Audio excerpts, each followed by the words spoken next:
Selamat pagi teman-teman sekalian. Pada kesempatan ini masih di channel Dunia Filsafat. Saya akan membahas mengenai revolusi kiri. Ini kita berbicara tentang pemikiran. Tentu saja berbicara revolusi adalah tentang perubahan, membalikkan suatu keadaan, dan kiri biasanya simbol dari perlawanan.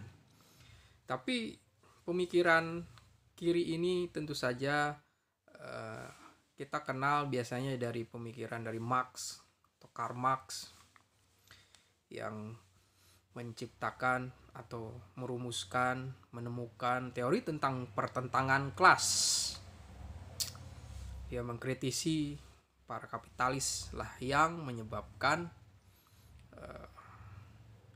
eksploitasi terhadap buruh gitu kan, atau orang-orang yang miskin. Dan ini menjadi metodologi di dalam ilmu sosial, ekonomi, hubungan internasional. Tapi pemikiran Marx sebenarnya tidak, akarnya itu tentu saja bisa kita pikirkan, bisa kita baca itu dari seorang filsuf idealis yang bernama Hegel. Jadi Hegel ini seorang dianggap puncaknya idealisme gitu kan. Jadi membahas Hegel sebelum Marx itu suatu yang penting juga, suatu yang bisa merunut tentang maksud pemikiran dari pemikiran kiri atau mazhab kiri, khususnya Marxisme. Jadi Hegel ini seorang filsuf idealis.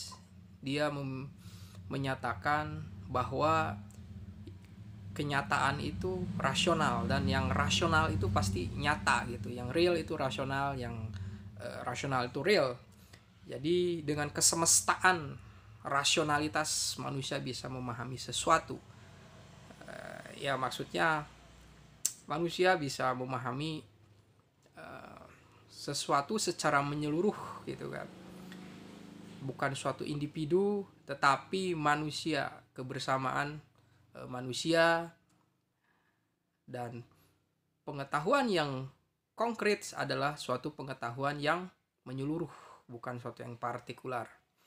Pada posisi ini pernah saya jelaskan bahwa Hegel tidak berbicara tentang posisi seseorang dengan pengetahuannya. Posisi satu orang ya yang memahami satu sisi pengetahuan, tapi dia berbicara mengenai suatu peradaban manusia. Manusia perlahan-lahan secara evolusi akan mengetahui banyak hal. Kita mengetahui sesuatu, tapi pada satu sisi lain kita tidak mengetahui sesuatu, tapi ada orang lain yang mengetahui sesuatu. Ada suatu bangsa yang tidak bisa maju, tidak mengetahui tentang teknologi, tapi di sisi lain ada juga bangsa yang mengetahui tentang teknologi dan efisiensi untuk meningkatkan kualitas hidup. Jadi Hegel berbicara tentang suatu peradaban, polusi. Makanya dia sangat concern dengan pemikiran mengenai negara. Nah, pada soal pemikiran mengenai negara ini menjadi sesuatu yang bisa dilanjutkan sebagai pembacaan terhadap para pemikir kiri lainnya. Jadi bagi Hegel itu di dalam karyanya yaitu History of Philosophy atau filsafat sejarahnya, bagi Hegel itu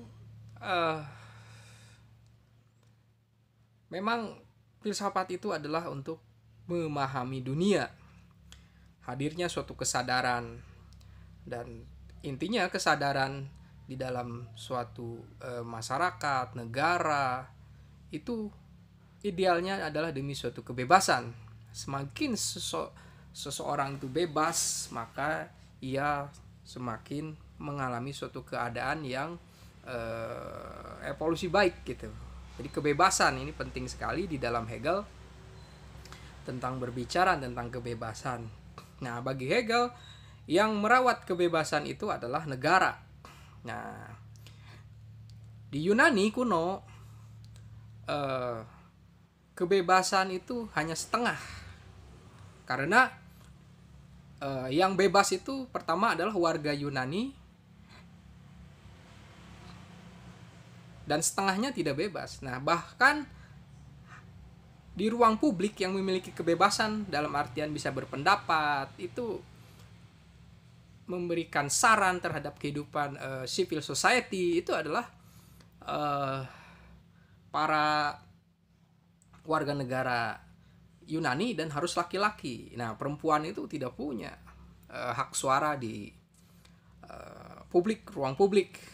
Maka kata Aristoteles juga bahwa perempuan itu jiwanya setengah itu, karena dia tidak memiliki suatu kesempatan untuk bersumbangsi di dalam ruang publik gitu. Jadi kebebasan itu hanya setengah. Kemudian di Cina yang memiliki kebebasan itu hanya satu orang, yaitu kaisar. Nah, ini kaisar itu memiliki suatu kekuasaan yang hanya dirinya yang bisa menentukan segala hal, maka yang lain tidak memiliki kebebasan. Begitu juga dengan zaman Romawi, kebebasan tuh ya setengah juga. Kebebasan hanya dimiliki oleh warga Romawi gitu kan, sedangkan yang lain yaitu budak ya tidak bisa. Sama dengan Yunani tadi gitu kan, yang hanya warga Athena, warga Yunani yang memiliki hak, itu juga harus laki-laki, dan yang budak tidak memiliki hak apa-apa tentang menentukan nasib orang banyak, bahkan dirinya sendiri tidak bisa ditentukan. Kemudian bagi Hegel, puncaknya dari kebebasan itu adalah ya ada di zaman modern itu, zaman Jerman itu kan. Semua orang memiliki hak kebebasan. Kebebasan bisa menentukan pendapat, bisa berpartisipasi di dalam masyarakat. Walaupun pada akhirnya Jerman di tangan Adolf Hitler telah mendiskriminasi orang Yahudi kan. Jadi sebenarnya kebebasan itu bukan sesuatu yang niscaya, tapi sesuatu yang diusahakan, yang dikondisikan gitu kan. Tapi Hegel menyatakan bahwa yang berwenang untuk menjaga kebebasan itu adalah negara. Nah, di sini seolah-olah yang menentukan tentang yang merawat kebebasan itu adalah negara. Lalu pertanyaannya, bagaimana kalau negara itu bersifat fasis yang mendiskriminasi dan menindas? Nah, di sana. Nah, itu pertanyaan selanjutnya orang-orang kiri selanjutnya. Meskipun pemikiran Hegel ini membuat kita optimis ya untuk bersumbangsi atau memberikan sumbangsi kepada negara kita kan.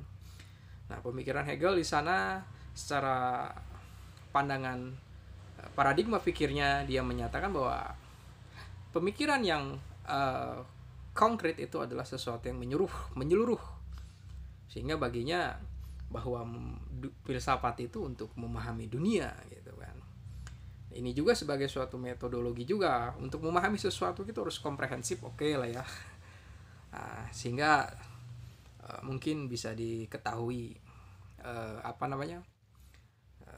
apa yang harus dilakukan gitu kan. Tapi pemikiran Hegel ini mendapatkan suatu antitesa ya gitu kan. Jadi suatu proses evolusi itu dengan dialektika gitu kan. Ada tesis satu akan menghadapi antitesis, melahirkan sintesis gitu kan. Itu hukum dialektika dari Hegel gitu kan. Kemudian Hegel juga menceritakan tentang kesaling hubungan antara tuan dan budak gitu kan. Seorang budak membutuhkan majikan dan majikan membutuhkan budaknya. Ini adalah sesuatu yang saling membutuhkan gitu kan, suatu dialektika. Dan ini akan dipakai oleh Marx dengan pertentangan kelas, bukan soal tuan dan budak, tetapi kapitalis dengan bourgeois itu bourgeois melawan proletar gitu kan. Kemudian Marx ini tentu saja adalah orang yang sangat kagum dengan pemikiran Hegel. Tapi bagi Marx, filsafat itu bukan untuk memahami dunia. Maka ketika filsafat hanya memahami dunia saja, sibuk memahami dunia saja, maka sebaiknya itu filsafat ya mungkin harus ditinggalkan ya. menurut Etienne Balibar itu bahwa pemikiran Marx itu adalah batas dari filsafat yang spekulatif. Sehingga bagi Marx itu yang penting itu bukan untuk memahami dunia, tetapi untuk merubah dunia. Nah, dan masih dalam kerangka pemikiran Hegel tadi, Marx itu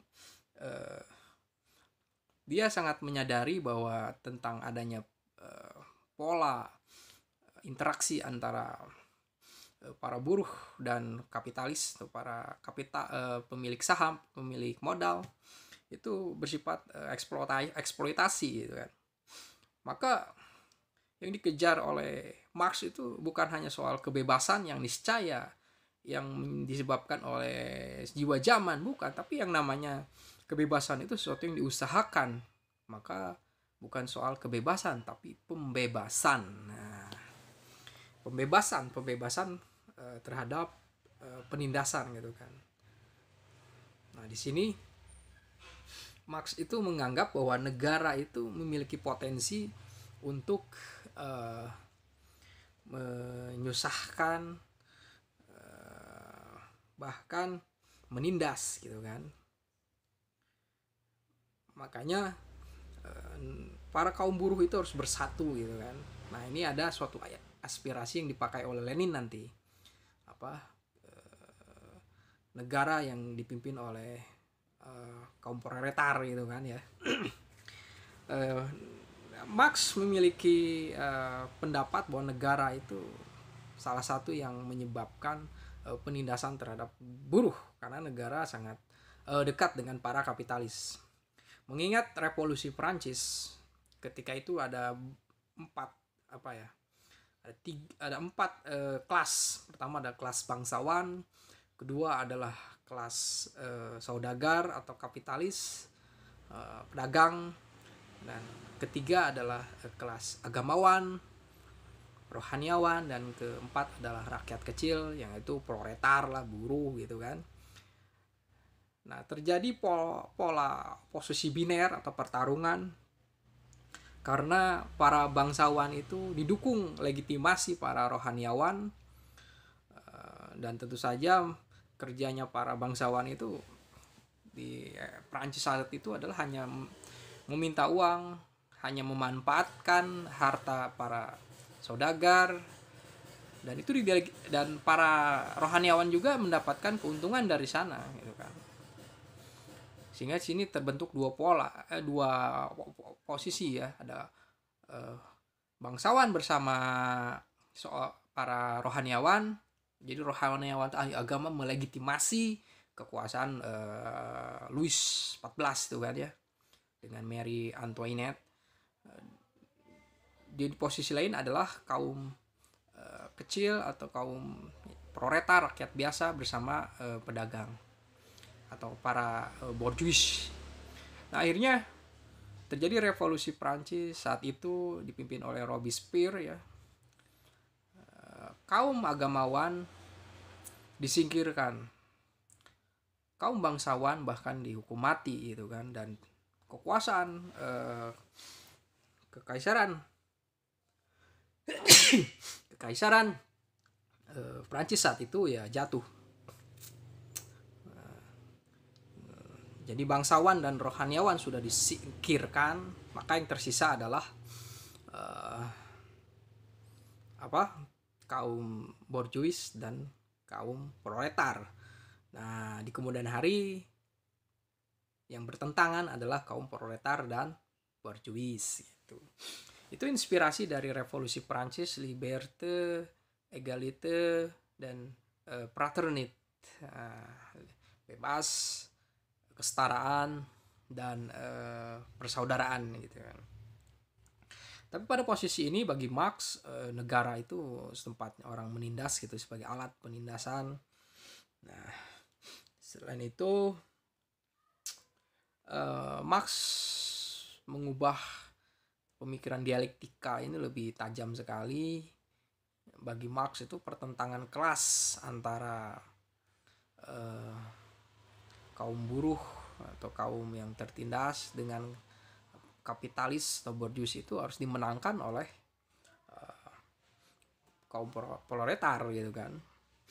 Jadi metode pemikiran dari Marx itu adalah materialisme historis. Nah, ini kesadaran tentang pertentangan kelas.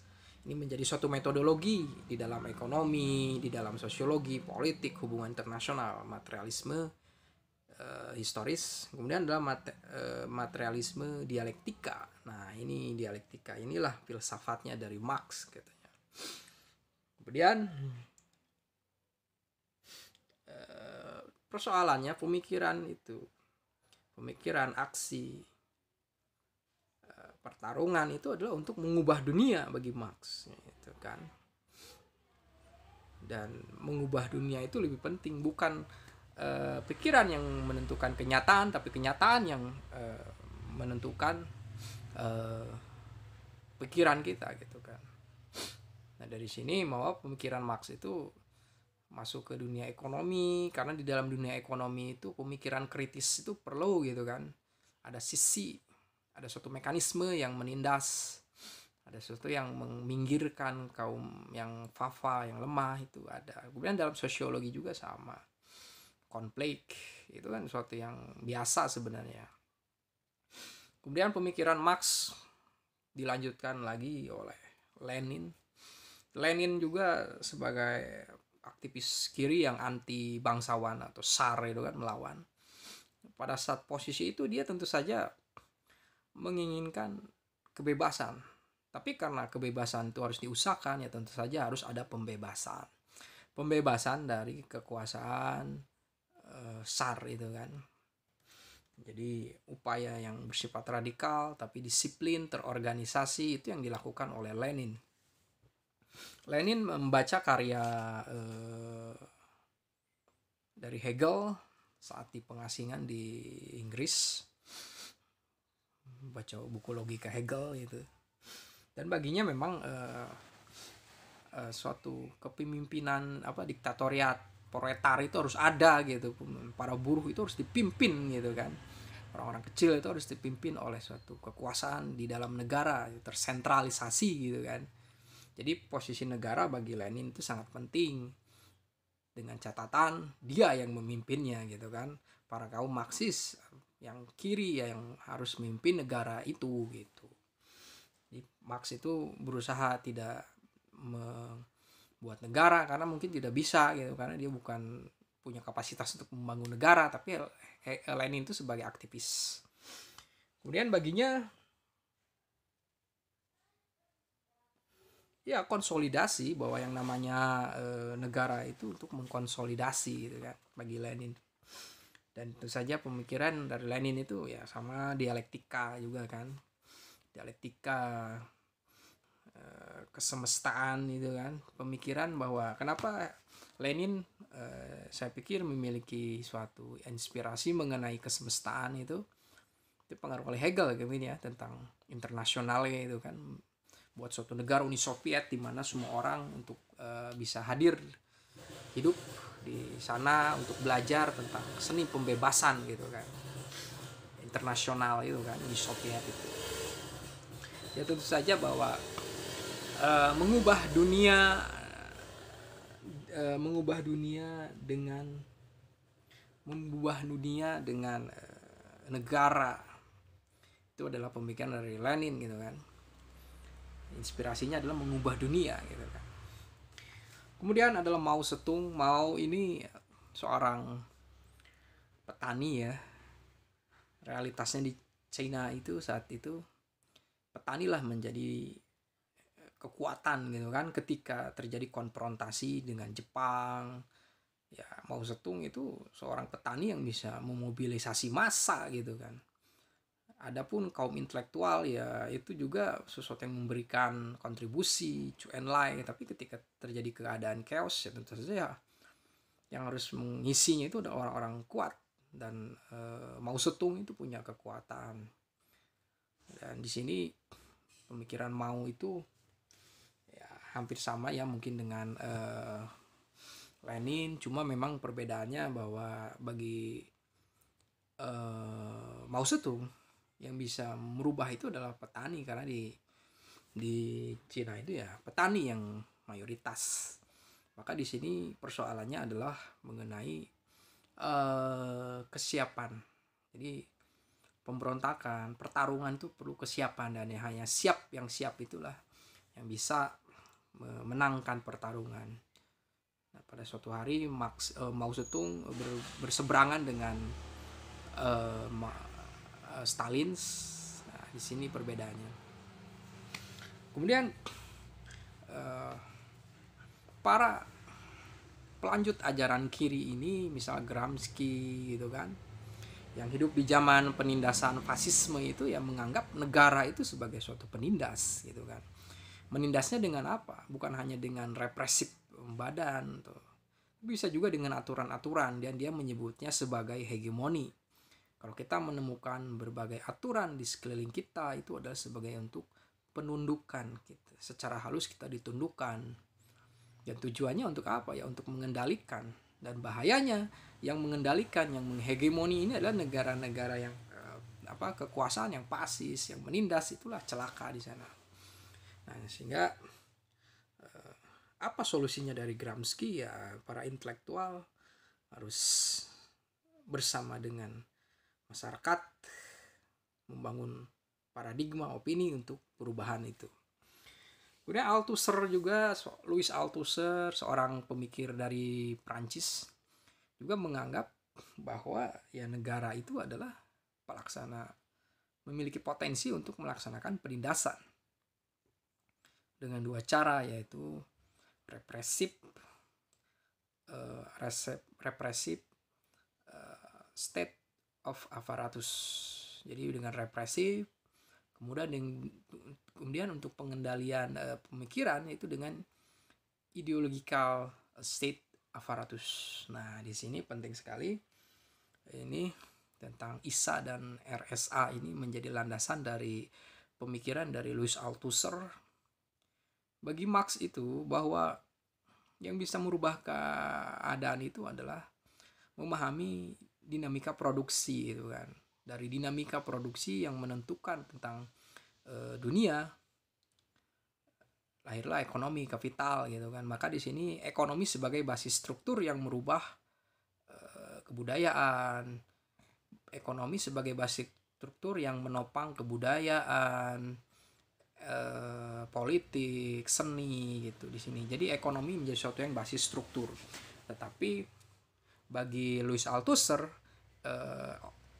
determinisme ekonomi itu tidak beralasan juga, karena ada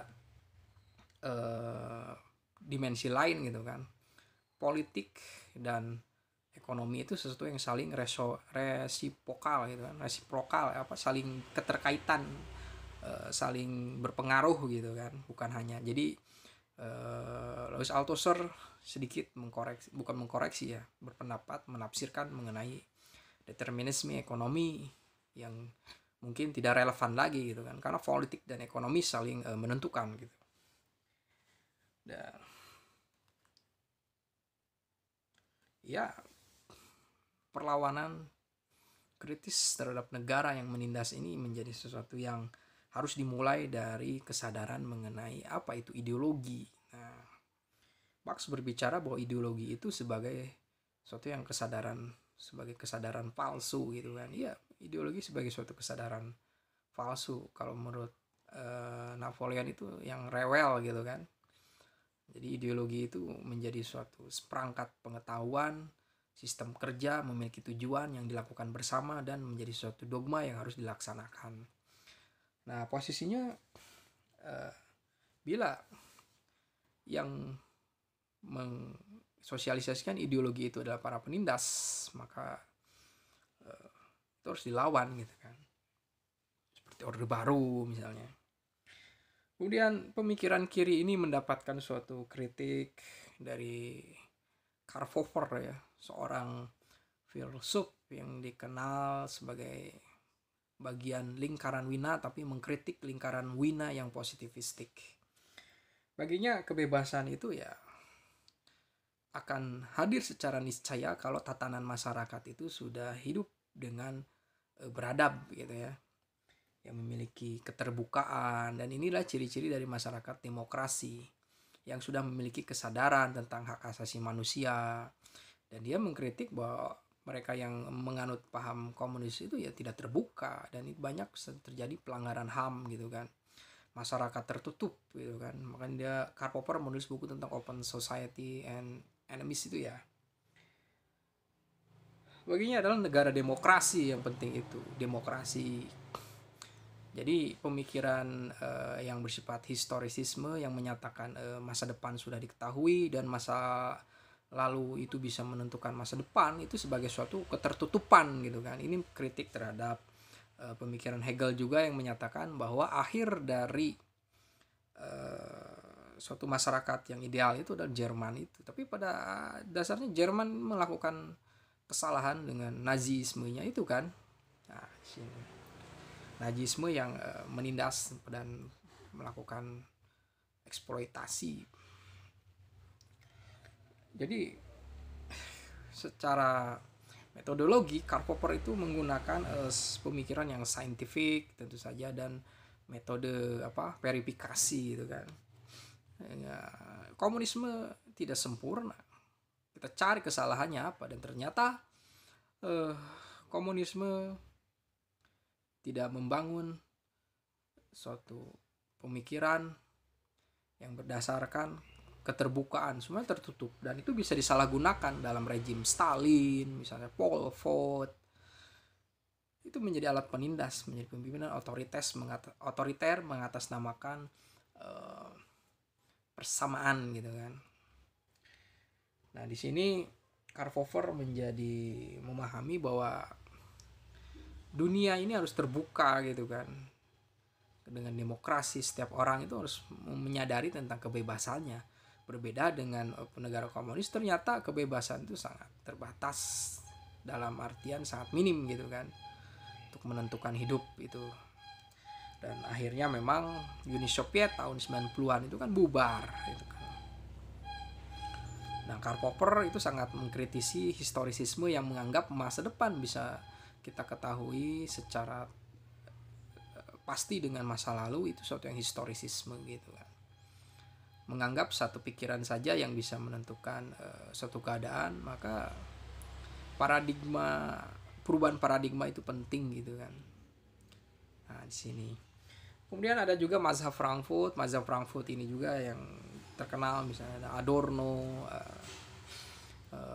Mark Horkheimer, Habermas. Ya, mereka mengkritisi peradaban modernitas gitu kan. Bagi mazhab Frankfurt bukan lagi soal kebebasan yang harus ditegakkan, karena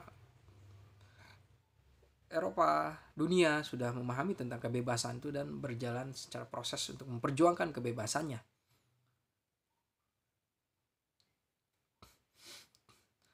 Bagi mereka, masa Frankfurt itu adalah mengenai usaha untuk mendapatkan pencerahan gitu kan.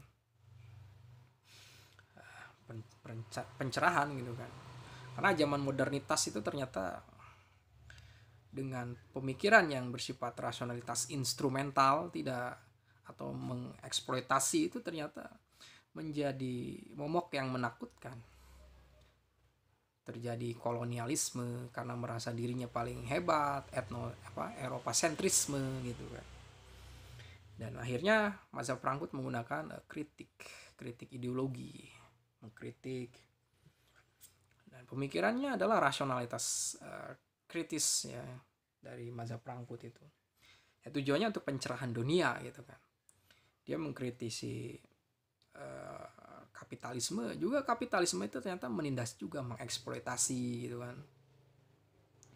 Liberalisme juga ternyata pertarungan antara para pemilik modal juga, dan mereka yang tidak memiliki modal tidak bebas juga. Begitu juga dengan negara-negara komunis atau ideologi yang bersifat komunis, itu memiliki suatu kemungkinan untuk disalahgunakan juga pada prakteknya kan gitu, seperti itu. Dan intinya memaknai tentang mazhab Frankfurt ini adalah berbicara tentang kritik ideologi, dan disempurnakan lagi oleh Habermas bahwa pertama, perilaku kita adalah pertama-tama untuk menciptakan suatu perubahan itu adalah harus bersifat humanis ya, rasionalitas yang bersifat komunikatif, tidak merendahkan orang lain gitu kan, menunda semua asumsi untuk melihat pendapat orang lain gitu kan. Dia masih optimisme dengan modernitas, dengan kapitalis, dengan negara demokrasi, asalkan punya aturan yang jelas gitu kan, tidak bertentangan dengan nilai kemanusiaan, rasionalitas gitu kan. Jadi demikian tentang kesadaran kiri ini. Kesadaran kiri adalah sesuatu yang tidak mungkin gampang hilang, karena ya hidup ini adalah pertentangan kelas bagi Marx.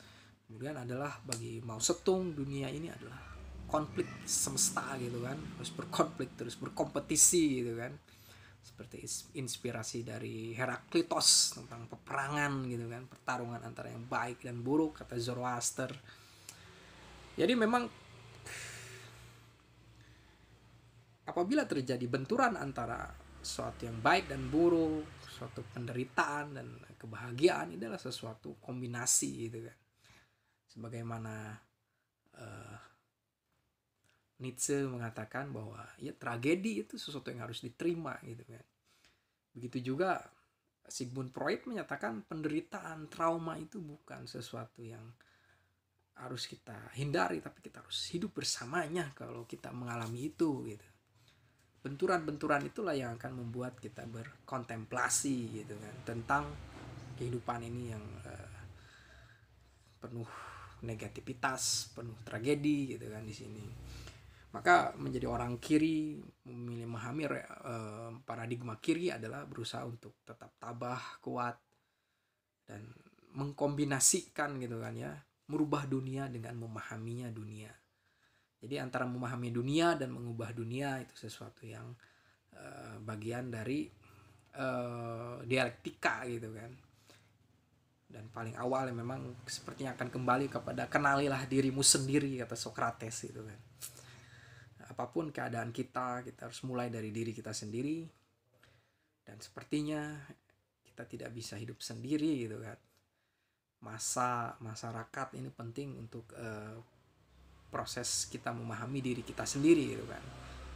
Ini bukan suatu yang bersifat sufisme harus menyendiri, tapi kita membangun suatu peradaban gitu kan. Terima kasih.